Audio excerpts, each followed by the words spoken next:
So, All right, welcome to Highly Unoffended here today. We are in the BX, the Bronx. Don't get it twisted. We got it for you and your mama. All right, today we hanging out live in the South Bronx in Paul's Police Supply and Equipment. The man is around here. We'll try to pull him in later for some of our shenanigans. I'm here with white boy Tim. Tim, what's up, brother? you are, bro. You know, we make it happen. Had a nice ride into the city today. We hanging out. We got a rebound today. You know, no pun intended, Mr. Basketball Coach, Ex-coach. ex-coach. All right, you always coaching because you always giving good advice, and so we can't deny that. We got Mr. Retired Special Agent Bob Starkman from the South FLA, Florida. If you remember, we did an episode with himself and Mr. Joe Pistone, Donnie Brasco. We went over his book, Inside Both Courts. Please check that book out. He worked during the cocaine cowboy days. A lot of duffel bag of illicit material. A lot of green stamps. A lot of stacks of money. Shit like that. Great read. Please check it out. He's a friend of ours, a friend to the podcast. And with no further ado, Mr. Starkman, how we doing today on this beautiful Bronx day? Good. Much better than the Florida weather. Oh, come on, man. How you complaining about that? Meaning it's nice out. I got a windbreaker I'm wearing. I'm not sweating. I don't have my sinuses. Come on, man. You got a nice tan right now. You looking good. What's up, man? What's been going on, brother? Nothing. You know, how's Mr. Pistone doing? Doing very well. Please send them our regards, like always. Will do. Are we writing anything new? No, I was thinking about writing another book. I just probably have to wait for November when COVID starts again. And then maybe I'll start doing that. That's when I wrote my last book when COVID first started. There you go. So you need a little in-house hiatus. Yeah, I have an idea to write a book. I just hopefully have the patience this time. Nothing wrong with Give us that. a little teaser. What it's going to be about. Well, yeah, we have a coffee club. Yeah. The OCCB Coffee Club. And this one. we'd like to thank you for making us honorary members, and we plan to crash it one of these days in the winter time when it's cold up here. We're going to defect down, and and we'll buy coffee. But yeah, we definitely plan on crashing that circle very soon. Well, you're more than welcome. Now we meet once a week. We call it OCCB because most of the guys are retired cops from New York, so they have the Organized Crime Control Bureau. We call this the Organized Coffee Club Boys. And it's like a lot of fun stories. And, of course, I won't name the people because I don't know what the statute of limitation is, but all good stories. I just think it would be a good thing. Just let the people know the fun side of these jobs, So it would be a lot of like basically storytelling, just letting people cover to cover, just get an insider's look at their former lives. And well, I think more like what I call funny war stories. yeah, all right. Easy read. Who doesn't like reading that kind of stuff, right? It won't be 400 pages, I can tell you that. But it could be quite easily, I'd imagine. Some of it. Yeah. Nice. Find a good editor. Yeah. They say that's a big part of it. You got to find somebody you click with in editing so you guys could find common ground and get a good rhythm. Mm-hmm. That's what a couple people have said. They're like, yeah, if you don't got a guy that you're driving with, they're like, you're fighting somebody. Because they're not feeling your vibe. Yep. Well, it's funny because when I wrote my first book, I always tell people I couldn't even write a college term paper, yet I was able to write a 400-page book. But Joe Pistone helped me a lot, being he wrote about 12 books, kind of the guy. And what I did was I hired an editor, and I think we spoke about that in the last show. She basically kind of just put it in order, chopped it up, put it in the right order. But I did mention that my wife saved my life because on the book, I got the book back. I went to Amazon to publish it, and what happened was, they give you like the rough copy, the cover, everything's there. I had a guy that did I hired a graphic designer. He did a really good job on the book cover. So I got the book back. I was just like so frustrated. I was ready to say, okay, it's good. I gave it to my wife, and that night, within probably 24 hours, she read the book, and she probably found about 18 mistakes. And it could be the simplest thing because you don't realize, like, I could have put your name 5 times. And not even realize. I'm looking at it, I just see Jimmy. But you look at it afterwards, it's like Jimmy's 5 times. Yeah. So she really saved my butt on that. So I'm going to have to hire her to be the editor in charge. Hope you got some money back from the editor. Nah, it wasn't her fault. I mean, it happens. Yeah. For the most part, there wasn't that many mistakes, little things. So it was good. They say, what you got to be just careful of repetition, shit like that. Yeah, someday I could never do a book. I'd have to have somebody, I have to dictate it out because I just can't write it. Well, It gets tedious to me, and I'm like, yeah, I'm all set. No, you can, because what happened was when I first started doing this years before, the pandemic, when I actually got down to, to do it, I would sit there and I'd start typing, and I'm not the best typist. And then I'd make a mistake. So, you hit shift delete and I lose the whole page. Wow. And I go back and forth. And I just said, I put it down. So I had said previously that when I spoke to Joe Stone, he had said, listen, do it the old school way. Take out a pad and paper, pad, paper, and a pencil. Start writing it. And then it's easier. So if I spell your name wrong, I cross it out, I redo it. Yeah. And then you read it back to yourself. And I tell you, so what I would do is then I would send it out. A former player of mine, Joe Lopez, he was in Spain. And I would scan it, send it to him. He would type it for me. I'd get it back. Then the proofreading was really the editor. And it was so much easier to do it. But I'm lucky I still have a good memory. But I saved pictures over the years, even when I was a correction officer, before they had cell phones, before, anything with computer. They didn't even have computers, laptops. And I always kept little notes on the back. So when I'd look at it, boom. And like I said, one of the good things that still works is my mind. And I could drive around Miami or Fort Lauderdale, New York, and I could say, oh, we did a deal over here, or, we hit this house, or this happened there. So that actually helped. But you'd be surprised. You get into the rhythm. And trust me, I'm not a genius. And like I said, I couldn't even do a college term paper for the most part. That's all right. What they say, we got to work towards our strengths, not our weaknesses. Not at my age. Oh, man, you looking good. Glad you came up, and you're frolicking in the city. We were glad to come down, check you out. We're gonna get. We got another gig to do tonight. We got to go help Sting, sing some backup for Sting tonight. On the way home, he's playing in Bridgeport, so we're gonna stop in and help him out. The Sting or the real Sting? No, the Sting. Oh, that's good. No, he's performing in Bridgeport. Okay. Forget his real name. What's his real name? Oh man, yeah, you're right. Damn. Now you know why they called him Sting, right? Why? Because they said he used to wear like a yellow shirt and he looked like a bumblebee. You know why the band called himself the Police? Because his father was like some Secret Service guy for the Queen or something. Really? Yeah. Damn, look out. That's why they went with the name the Police. I didn't know that. Yeah. So he's he walks around with no bodyguard in New York City. This guy just walks around. Yeah, and people look at him like, oh wow, you look like Sting. He's like, really? And yeah, he says he just walks around. And hence his song Englishman in New York. And he just says, same thing like Keanu Reeves. That guy walks around, just nobody messes with him. Sometimes people look at him. He said they just chill. Well, most people have seen John Wick, and yeah. You're like a train killer. Yeah, you're like this. I wonder how much that is real and how much. I don't want to find out. Yeah. I don't want to find out. But yeah, like I said, that's the way it rolls. So, no book for us yet. All right, no, nothing. I'm just like I said, just enjoying myself, seeing the grandkids, going out a little. I'm actually helping out at a Boyd Anderson High School in Lauderdale Lakes. One of my friends, the head coach, he asked me to help him out with basketball, just to have fun. I go out and I enjoy it. See, dude, it's in your DNA. You're never gonna stop it. Yeah, it's when you could do it more of a hobby now. Yeah, like it always was a hobby. Yeah, but I always joke. I say, any wins or losses don't go against my record that I created. But actually, it was earlier today. One of my former players came. We were gonna have him on the show, but he waited, and I know the times missed up. And he left, and it would have been nice to have him on. Stu Graddick. He came here from Jersey, and he was around. So I keep in touch with a lot of my former players and coaches and guys I work. What do you think? So you keep in touch with some of these guys. What do you think that bond is built upon? Well, I think I always looked at basketball. Like to me, it was like I was comparing. That's what my book is about. Like it's like law enforcement, and back and forth. Everything's a team effort. You try to help.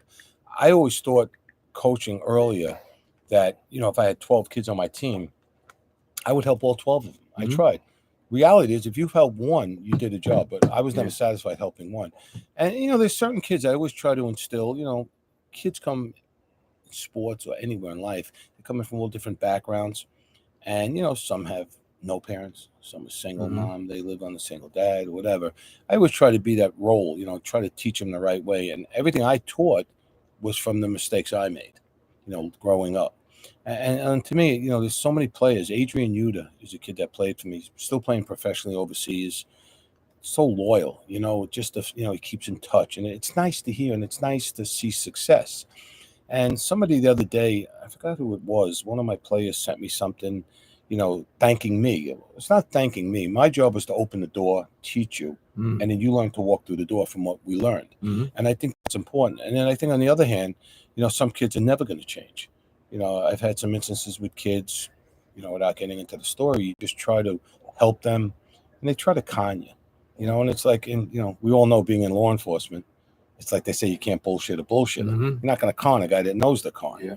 And if you don't want it, that's too bad. But you can't want it for him. Right. And I always had I learned this from my boss, Wayne Roberts, who I spoke highly of my book. He taught us that. He said, listen, when we were handpicked for this unit, he said, listen, don't ever lie to me. I'll go to the wall for you. If you lie to me, I'm going to throw you off the wall. And I try to instill that with my players. And just recently, I had one kid former player, just BSing me. And, I'm at a point in my life, you don't have time for that. You want to hustle your whole life, hustle. You want to be up front, if you need something, I'm there. And, and I do keep in touch with a lot of the kids, which is they're not kids anymore, And, of course not. Of course not. No. Some of the when I was the women's coach, some of these ladies, they're like in their 40s already. It's like, holy mackerel. And it's even like the kids. Nobody's getting younger, baby. No, I tell them they're getting older, not us, so. But now with any luck, they're telling stories just the way you explained to their kids as they get older. Maybe those kids will pass it along. And I get you're trying to reach those people. Not everybody will take the bait. I mean, I'm saying that figuratively. Right. I don't mean for it to sound derogatory, but not everybody will take that bait. But if you can reach a handful of those people, and if they can pass and share along, and like I said, maybe someone now saying, "Oh, Coach Starkman told me, and I'll never forget it." And again, like I said, I always equate that to law enforcement. You go out, you work a case. All right, maybe the guy didn't get convicted, he beat you, or you didn't catch the guy with the dope load. Well, I didn't lie, I didn't cheat. In court, I didn't do any of that. It'd be the same in the game. You lose, you go back to the drawing board. You watch film, you watch tape. You what do I need to do to win this game? Well, it's the same thing in law enforcement. It's a life thing. It's like, how am I going to do this to be successful? And it's the same thing. Again, what I try to teach these kids, I told you once, I had a kid once, he said his grandmother died twice in 1 year. I'm trying to figure out how that could happen. Instead of telling me why you really had to go home, I would rather, and you know what, if you could learn, I have kids that blame me for them not making the NBA. Of course. Okay. I have kids blaming me for that. But the ones that really bid in are the ones that are doing well in life, and guys blame me for things. Okay. Well, I gave you an opportunity. Again, my thing is, I get you to the door. I try to teach you how to walk through that door. You got to walk through the door. And if you choose to be successful, got to come from you. I used to tell guys, I can get you to the dance. I can't dance for you. Right. What's the thing? Bringing a horse to water, but you can't drink it. But I just think, this generation, especially like with social media and, all of these videos and, like people got to you got to find your own identity. You know what I mean? You got to be who you are. You want to, emulate what somebody does is great, but you got to work. The guys that are successful just didn't wake up being great athletes. They didn't become good investigators or, whatever your position was. It's like you have to work at it and you have to love what you're doing. And if you don't love what you're doing, you're in the wrong field, I guess, Passion. I think most people just don't get how much work it takes to achieve your goals. It comes easier for some people more than others, granted. I think there's a lot to be said about what do they say? Natural ability or talent over passion. Okay, you might be good, but am I the guy that's just going to outwork you? I got to work harder for it. Yeah, I'll take that person all day long because they'll find a way. Well, I always believed that taking a great kid, that's a good ball player, it's going to be better than a great ball player that's trouble. That's right. I just told you, I just met with Floyd Lane, Miles Dortch, and a guy, Ernie Brown. They all knew my father from basketball, from night centers. And, Floyd Lane was a coach, and he's done probably more for any kid in New York, basketball-wise, mentoring, same with Miles. And Ernie, I remember seeing him play as a kid as well. And it was so nice to see them because, they're a lot older than me, but just speaking, knowing what it was like, when they played in the 50s and 60s, whatever. And, I was in high school 70s, college, and coaching, through, but I started coaching in 1990, 90 up until 2018, how it's changed, and like nobody instills, I always, well, how do I say it? Getting off track. Nobody instills, the proper, fundamentals, the love of something, the work hard. You could teach a kid, all right, shoot the ball right. You could teach a kid maybe you're cutting wrong, but you can't give a kid a heart. That you can't do. There's no heart machine at the gym. That's what I tell people all the time. There's no heart machine at the gym. But these three guys, it was so nice to see them because, like I said, my father was, he knew them from basketball. He knew them from working in what they used to call the night centers in the South Bronx. And I remember, going to see at the Rucker tournament when it was the Rucker tournament, not what today it's called the EBC, I believe, and seeing NBA players trying to make a name for themselves. Like that was their battlegrounds, and like not realizing, but maybe looking back, maybe something was planted in me, about the game, and I always loved basketball. Now, what side of New York are you originally from here? Believe it or not, I was born in the Bronx. Okay. And actually, yesterday, my wife and I were driving to go taking a ride. And we're driving up the street. I go, wait a second. That's where my grandmother used to live. And I get up the hill. I make a right turn on Wallace Avenue. And there I showed her the courthouse where I live, my grandmother, my other grandmother, my aunts, and my great-grandmother. So I was here till 1962. And we moved out to Queens. And then one year I went to school in California. And then I transferred to Miami in 1985, thinking I was going to be there 2 years. And I'm still there. I'm retired, Yeah, Miami sucks. That's the worst. I just worked place. in Miami. I live a little north, No, I'm in Broward County. Miami's beautiful. Yeah, it's the weather, it's just that's why I say I appreciate this. It's a little cool out. We joke. You're wearing shorts, I'm wearing a sweatshirt, But it was a good move, Here I am at Paul's. Exactly, hanging out your boy's place. Paul Martinez, 2630 East Tremont Avenue. I got to give him a plug. Yeah. What was it? Give us a little bit of your first taste of because they say when it comes to the cocaine cowboy days, they say that law enforcement realized it got real when they had the shootout at the liquor store because there was automatic fire, and they never had dealt with automatic weapons till the Colombians started bringing them in. What was your first taste of this shit is real now and it ain't going nowhere? Well, just to let you know, that was Griselda Blanca, and I was in New York at the time. That was in the early '80s at the Dadeland Mall. Yeah, Dadeland Mall. Yeah, I heard about it. Well, everybody jokes, and I listen to everybody talk, and they say, "Yeah, I wanted to go to Miami because of Miami Vice." I can honestly say we came down here in '85. That was one of the reasons. But I had come here. I grew up watching it, man, and it was just like, dude, gotta go to Miami someday. Well, I had the opportunity to transfer down here, but I remember I came down on my own. Well, when I say my own, just me and Nick Jacobello, so I ended up transferring here. And we went to see how the guys work. And I remember this guy, it's funny, Joe Goulet, and it's such a small world. I got to know him over the years when I transferred. He actually lived in the same building my wife did when she had her own apartment. We didn't even know it in Queens. And I remember Joe was towing a boat in. He was a Marine. He liked the Marine enforcement officer. And I remember he was towing a boat in with these barrels on it. I'm like, what the hell is this? I thought it was coke or, maybe hash or weed.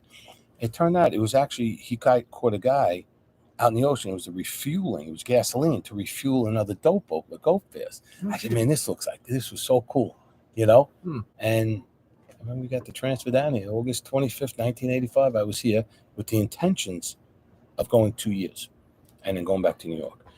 But all of a sudden you're working a case. Okay, so the first really big case, it wasn't mine. I was working with our group. We were in group 8, and we were sitting on like 300 kilos. Like in New York, if you got 1 or 2 kilos, that's big. I'm like 300 kilos.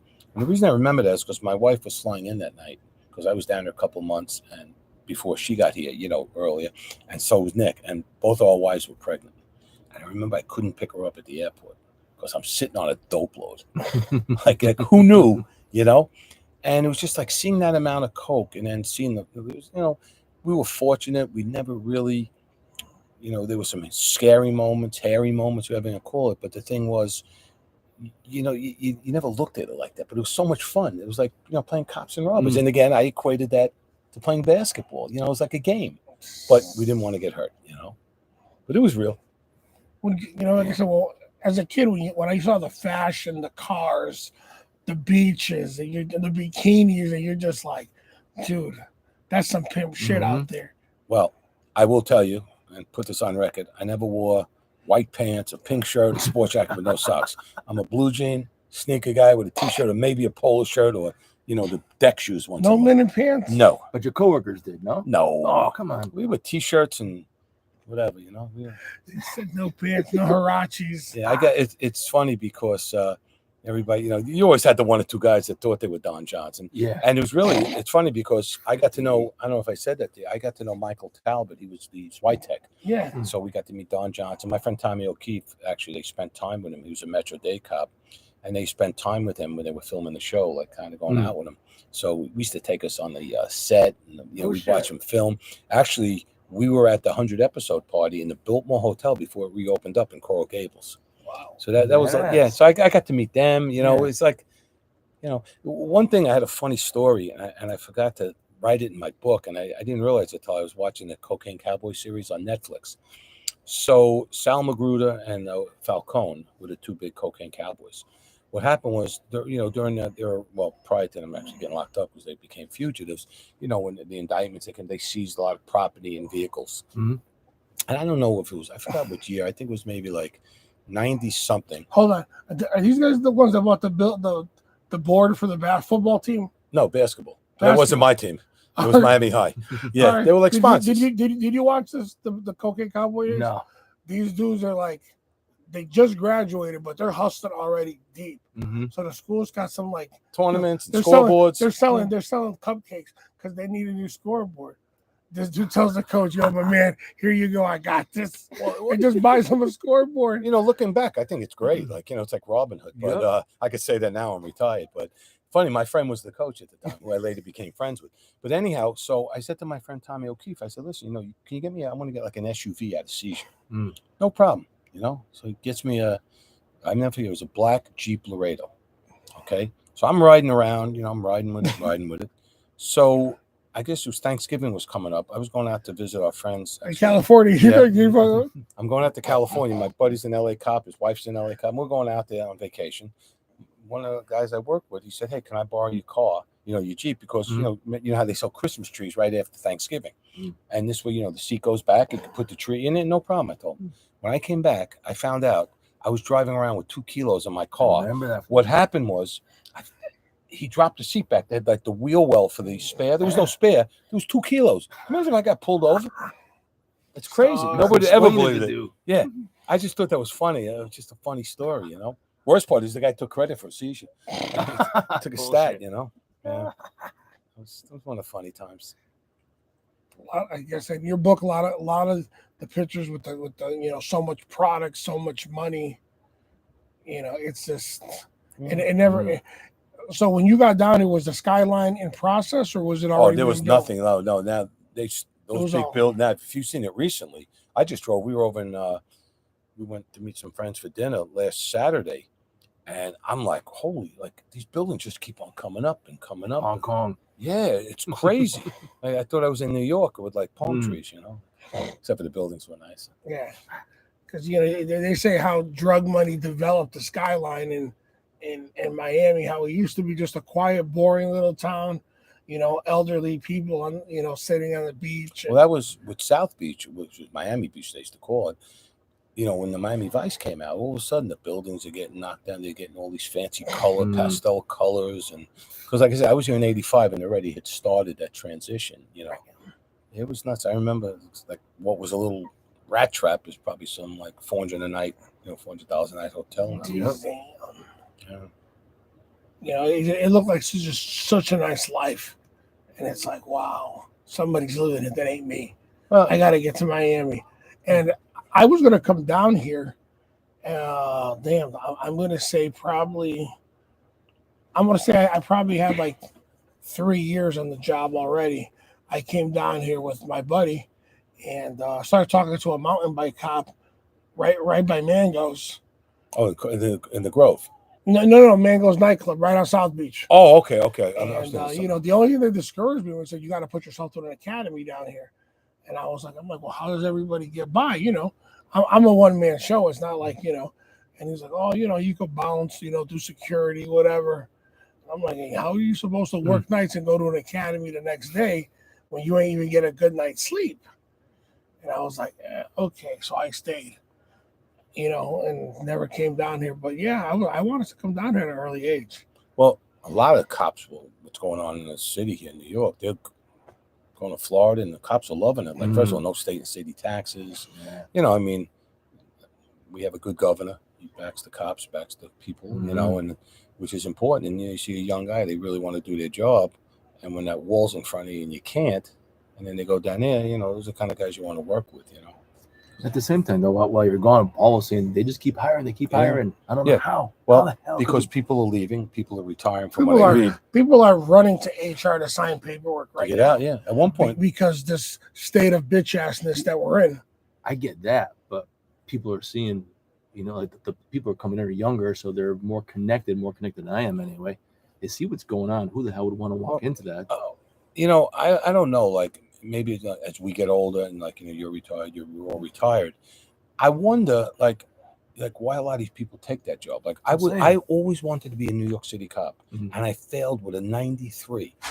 I'm not bragging, but I never got a 93 in my life, and then 94 was the cutoff. And it's like, that's what I wanted to be. And then 3 days before I graduated the academy, I'm on the phone with my wife Jill, and she goes, "Oh, you just got a thing to." You got called by the PD. Afterwards, I'm like, I just spent 3.5 months in Glencoe, Georgia. I don't like school. Yeah. And you know what? I actually worked out for the better for me. My career was so much better.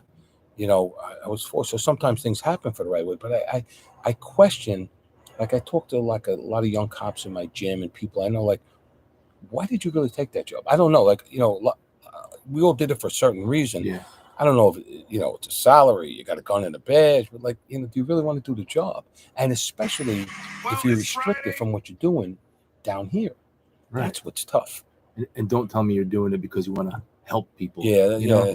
I want to make a difference. Yeah, you want to make a difference. Well, yes, you want to go out, you want to try to stop crime, but I really wonder what really motivates somebody in this day and age overall to be a cop.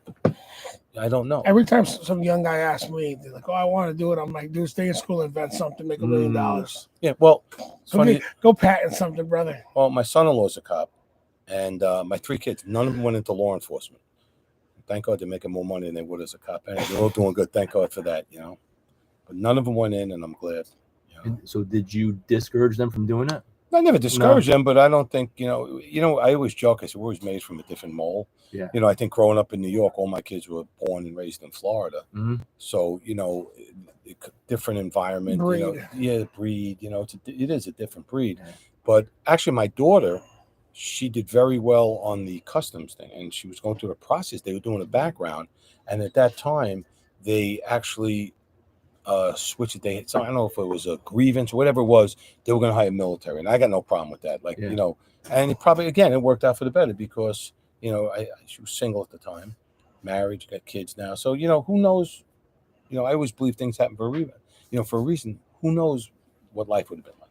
That, And now looking back the way these jobs are, definitely another world. Yeah, this world is. I don't know. I'm scared of where it's going to go in 20 years. Like you said, where it's going to go next week. Yeah, you know what I mean. I'm just scared of who's going to protect me when I get to that age. Is Officer Pronoun going to help me? Is we're on our own. I mean, let's face it. I plead the fifth. It's highly unoffended. You don't have to. Yeah, I myself, I just keep buying ammo. Yeah. Because. They'll be taking your guns from you soon. They ain't taking.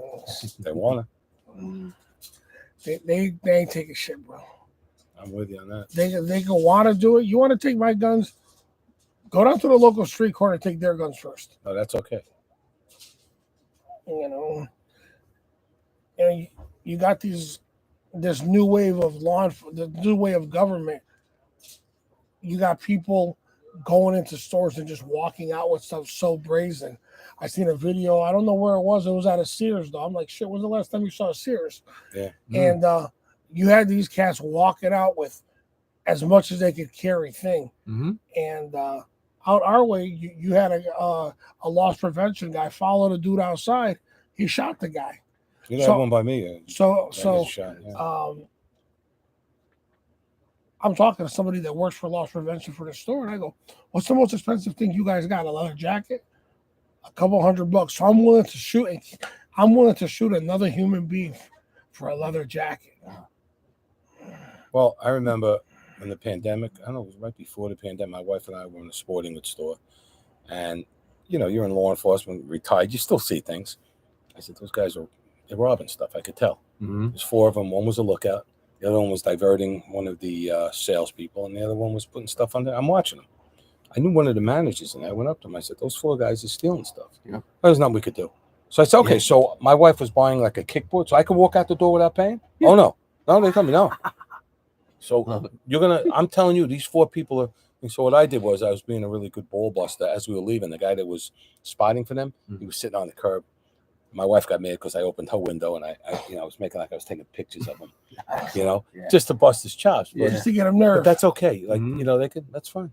Well, when the prosecutors are going out publicly saying, well, we're not prosecuting for.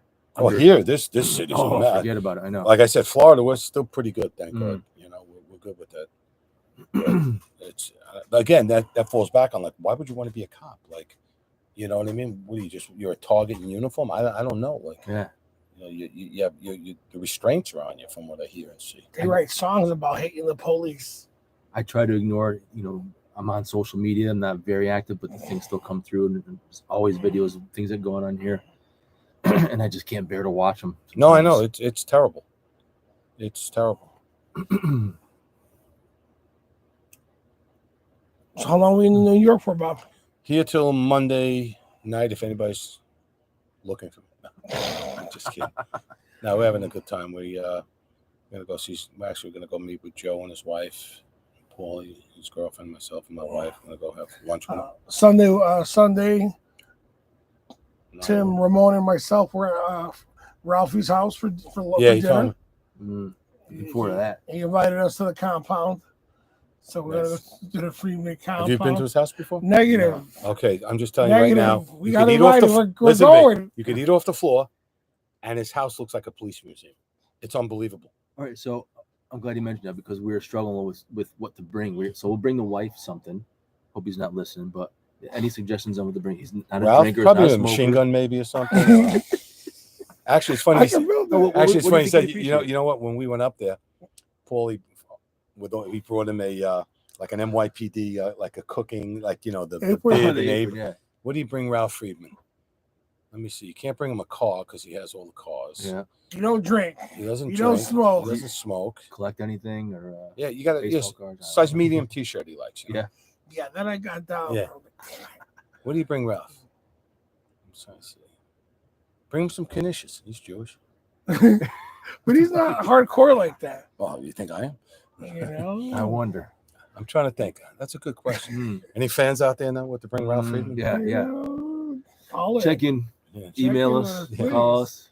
That's a good question. He invited us. If they ask Paul, he might know. He invited us to the crib. Yeah, he is unbelievable. You'll see his walls. It's unbelievable. What the ironic thing was when I first met him, and I don't know if you know, I met him through Paulie. So what happened was one day I was looking at Facebook and I saw Paulie's friends with Ralph Friedman. I go, wait, you know this guy? Yeah, he comes in the store. He said, I thought he was a biker. Like I have to check his ID. I said, Paulie, you met Joe Pistone because you guys are friends. Him and Joe are good friends now. So I'm going to meet this guy. I told him a story how, I had read that story on him. It kind of inspired me to take all these police tests. So the following week, one of Paulie's friends, Joe Caldwell, knows him. He hooked it up. So we went up there, me and Paulie. And it's funny. We took a picture and you'll see his wall. And on the wall, unbeknownst to me, was was laminated. The article, which I had read back in the 70s, on Ralph Friedman was like New York's toughest cop or something. I forgot what it was. And how crazy. Then I look at the picture. I'm like, what's the article on that? And then a couple of weeks, I had told him that I'm good friends with Joe Pistone. And he was like, oh, I put him on the phone, both of them talking, And then we came up and, we thought it was just going to invite us all up. So I flew up again. So, a couple of my friends went. I thought it was just going to be like, 5-10 of us. I thought it was like a book signing. Ralph, he'll deny it, but it was like people coming in and out, But he puts on, some spread. And then last year at this time, he invited us up, and we went up, and it was really nice. He's very hospitable. Yeah, we're looking forward to it, especially being on 9/11. Yeah, it'd be good to spend good that guy. day And with we keep some in touch like-minded cats. And you know what's funny? I meet with his old partner, Tim Kennedy, once a week with these other guys for coffee. No shit. Oh, it's the funny, like, what a small world, you know? Mm. So Ralph and I keep in touch, which is Tim nice. Kennedy. Cop, I think Pete Thron is writing a book on him. I remember he was talking very highly about this Tim Kennedy in this book. Yes. When he got into the accident. Yeah, that's right. Right. Tim Yeah. was in the car with him. Yes. So I think Tim claims he's a better driver than Ralph or whatever it is. Who can argue that? Yeah. Yes. Nice guy. Is his stuff? I want to keep picking brain because I really want to come with something. But is it all his memorabilia? Like, is it citations and awards? Yeah, it's NYPD all kinds. stuff? Yeah, all kinds of stuff. I gave him one of my old. I had like a duplicate customs badge I gave him. No shit. I'll think of something for you. Yeah, maybe there's room for like I don't want to bring in something from my PD. It's not going to mean anything to him. No. But if I could bring something else, I mean, more significant. you will never. You'll think you're in a museum. And in his garage, I mean, you could eat off his garage floor. I never saw anything like that in my life. Patches? Is he like a patch guy? Patches all over the place, or is it more like frame stuff? And... Yeah, everything's framed. Yeah, it's mind-boggling. I've never seen anything like that. All right. Yeah, if you think of something, let us know. Yeah. Fabulous. Anything else, Bob? No. I'm glad you guys got to see you. No, we're glad Florida. we keep got in to touch. see It's you. nice, you know. Like I said, it was great. You know, hopefully, winter time maybe we'll go flock and see you. Well, if you come down, what I'll do is then I'll get all the guys there, and it is like these guys are funny and they're all good guys, and most of them I met because of Paulie. You know, so we got. Remind me when we get off. I got to ask you about your boy that came up my way. You know, how's he doing? I forgot to ask you about him. I'm brain dead. Yeah, I'll remind you. No big deal like that. I can't remember. No big deal. Like I said, we thank you for coming along for the ride with us. You know, here in New York. No, I'm glad. And we're about to get the neighbors mad at Paul in a minute. That's all right. We should get Paulie in here. Where is he? You know, Paulie was telling us how he knew freaking a drummer that he grew up with a couple blocks over. Really? To a very big band. Paulie knows everybody. He's like the mayor. He's the like mayor of the you. Bronx. You know. He's the mayor. Should I call him over here? No, leave that guy alone. He don't want nothing to do with us. He don't want nothing to do with us. Seems low key. He was gracious enough. He gave us this back room. Yeah. And you know, we're staying with him now. He's my guy, Paulie. Yeah. How was the open? It's good. We were falling asleep, but it was good. I didn't want to. It was really good. But what happened was we left. Like we got up at like 3:30 in the morning. We had like a 6 o'clock flight, and you know it's a long day. You know, and then we go there, and I didn't want to say nothing. My wife likes tennis. I was starting to nod out, so I didn't want to say nothing because I didn't want to get my ass kicked. So all of a sudden, Paulie turns around. And he goes, "All right, we're going." I said, oh, "Thank God." And I didn't even get blamed for it. I swear I didn't say a word to him. Yeah. I mean, it was actually, I enjoyed it. Yes, it wasn't my idea. Yeah, it was. I can't get blamed for it. But we were all nodding out, all four of us. We were getting tired. And if we would have stayed, I think, because he stayed up and he watched it in the house till like 3 in the morning. Damn. I was out cold. Yeah. Because all you're hearing is, quiet. Yeah. And the squeaking. Exactly. They're unbelievable athletes. Oh, yeah. Those guys they are. Yeah. I mean, they're hitting the ball at the serves like 110 miles an hour. I couldn't even see it if it was coming at me. That's good shit. Cool, man. Yeah, it's good seeing you again. Very good seeing you. Thank you for your time, brother. It's great to see you. Thank you again, people. If you came, we'll change this up a little bit. If you came for the ride with us today, over here, East Tremont in the Bronx, Paul's Police Supply and Equipment. If you're in the area, check us out. Don't be cheap. Come here, spend some money with our boy Paul. Gotta have an ID. Gotta have an ID. Right. And cash is gold. Cash is king. You know, white boy Tim and I are on our way to Connecticut. We're gonna help Sting sing Roxanne tonight. What else we singing tonight, Tim? Message in a Bottle. Yeah. You know, a little high pitch, but Roxanne's gonna be tough too. We're gonna have to maybe go over to McSorley's and hose down before going up to help sing. We might have. Yeah. Sky's the limit with us. So yeah, we might have to. But I want to thank you taking a ride. Want to say welcome again to Mr. Starkman. His return visit with us. Always a good guy. Always some good stuff. Tim, anything closing thoughts? No, man, just cool to be back down in the boogie down. Good times. Always. Once again, good night, America, wherever you are. Let's try to be better humans to each other. Take care. Have a great weekend. And don't forget, Sunday's 9/11. Let's have a moment of silence for all the men and women that are no longer with us after that horrific day. But we came back stronger than ever. Peace.